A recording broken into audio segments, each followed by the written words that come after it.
Assalamu alaikum. My name is Mohammad Elyas Rasti, and my topic is going to be on the dilemma of the youth and the problems that we face in the West as Muslims, and how the role in the masjid, what role the masjid plays in our lives, and how it can be improved. With my speech, what I'm hoping to accomplish is to improve the relationship of the masjid and the youth hand in hand, and also make the youth more involved in community and with the family, and just improve the overall dynamic between masjid and the community and the youth.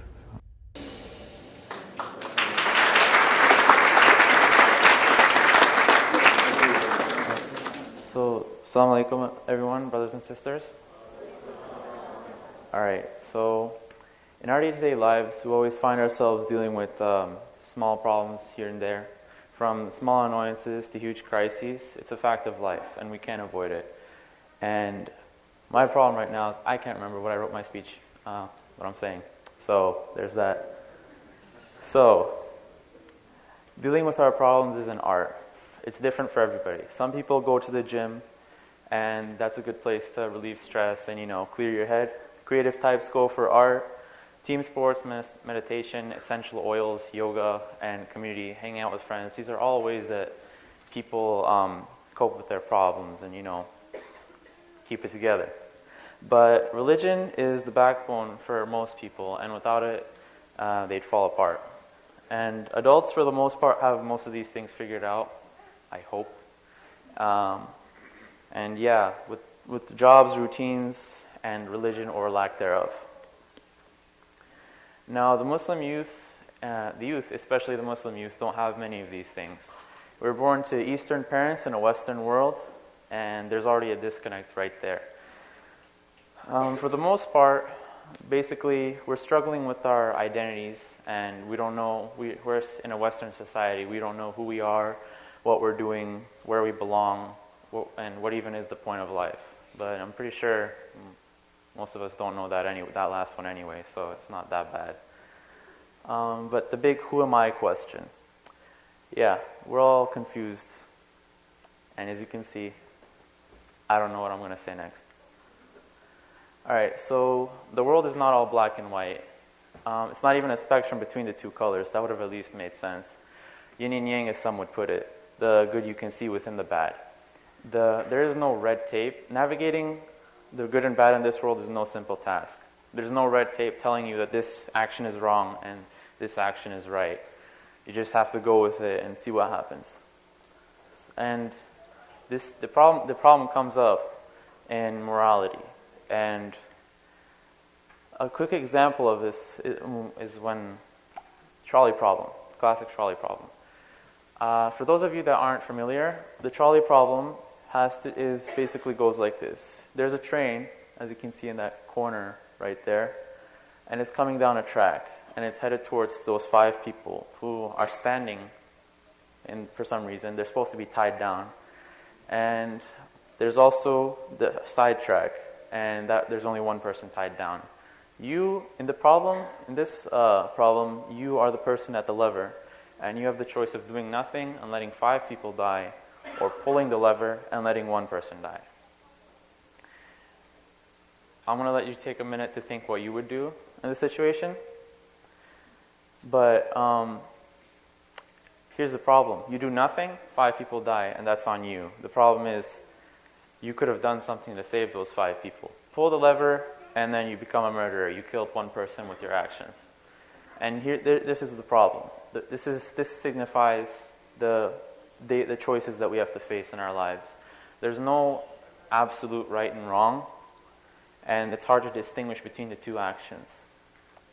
Like, for example, 250 years ago, we had slavery. Some of you might know.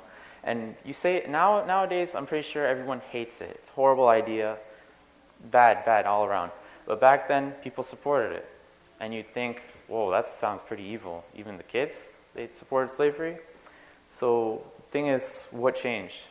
Why did people back then think that slavery was okay, but now we don't? And the answer to that is morality. The answer is to morality. We don't have an absolute objective morality. that says slavery is bad or slavery is good. You can find it in religion, but without religion, morality is subjective. So, Gandhi. Okay. So, subjective morality does not exist. Religion is a source of objective morality. Now, for thousands of years, religion has been a source of objective morality for most people. And if you're not religious or if you're an atheist, that doesn't mean you're not a good person. There are still atheists that have good codes of morality, but it can be found to be rooted in religion, because without religion, you don't have an absolute objective morality, so to speak. Now, these questions are some questions that are an example of some questions that the youth may face in society, in the Western world. We go out and 8 hours a day, we're either in college, high school, or in the workplace. And we are Muslims in a Western environment. And since we live in the 21st century, you got an opinion, you got a view, you got a belief, you got to be ready to defend it. And these are some examples of some questions you may be asked. A really big one, I'm going to say it right now, is why do you believe in God? How do we know God exists? Do you have any objective proof, or how can we prove it? Now, if an atheist asks you this question, you're going to say, oh yeah, because the Quran said so, or the prophets or the imams, they're the ones saying that God exists. It doesn't fly. They don't believe in that, so that evidence doesn't work. What we have to learn is how to argue based off of logic, based off of facts, and try to prove to others and ourselves that God exists. Now, the problem here is that the youth, on average, when they come to a mosque, Jesus Christ, my transition's all messed up. On average, mosque leadership is above the age of 52. How does the mosque tie in with any of these problems? I'm going to clarify real quick. So, 8 hours a day, the youth are stuck in the Western environment. You come home, it's only like 2 hours of free time maybe to spend with the family, and that is the Islamic influences and environment that you are in. 8 hours a day, you're stuck in Western environment. So on average, the age of mosque leadership is above the age of 52, and is disconnected from the realities that the youth face, the problems that we face. Things like how to deal with Islamophobia, or how to deal with the problems that we face, like Islamophobia, belief of God. How do we defend our own beliefs and prove it to ourselves that Islam is the true religion, when we have like people in evangelicals and atheists and Christians all attacking our beliefs and faith? So the mosque leadership is 52 years old, and that's a long time. That's half a century. Generational gaps, back in the day, it wouldn't be that big of a deal, but because of how technology has been progressing and how society has been moving forward at a really rapid pace, 50 years is a long time. The age gap between the mosque leadership on average and the youth is about 30 years, and a lot can happen within that time. And as a result of technology, the generational gaps are becoming closer towards something like 5 or 2 years. And can anyone remember what life was like back in 2009, like 10 years ago? Like, what kind of smartphones did we have back then? How was life? All right. So I'll quick refresh. That's the iPhone 3GS. That's YouTube. That's what life was like 10 years ago. Seems like forever, right? We've moved fast so quickly that we just blink of an eye, it's all gone. And this is where we are now. iPhone 11 or something, and 2 ads on YouTube. Okay. I completely went off topic. So, how does the role of the mosque is being overshadowed by our day-to-day lives? The role of the mosque is like starting to become very, very small in the lives of us and the youth in America. Okay, the mosque is, at this point, what I've noticed is with my friends and in the community in general, we go to a mosque and the speeches are things about like how to treat your wife, akhlaq, fiqh, sadaqah, stories of the Prophet, stories of the Imam. I'm pretty sure I've heard the story where the Prophet, the story of patience, that the Prophet, when trash was thrown on him by a lady, I think I've heard that story about like 17 times. And my point is that it kind of gets repetitive after a while. As you grow older, as the youth get older, they have other questions like proving the existence of God through logic, through facts, and not just proving it to myself. Basically, just kids are forced to attend the mosque. There's no interest anymore.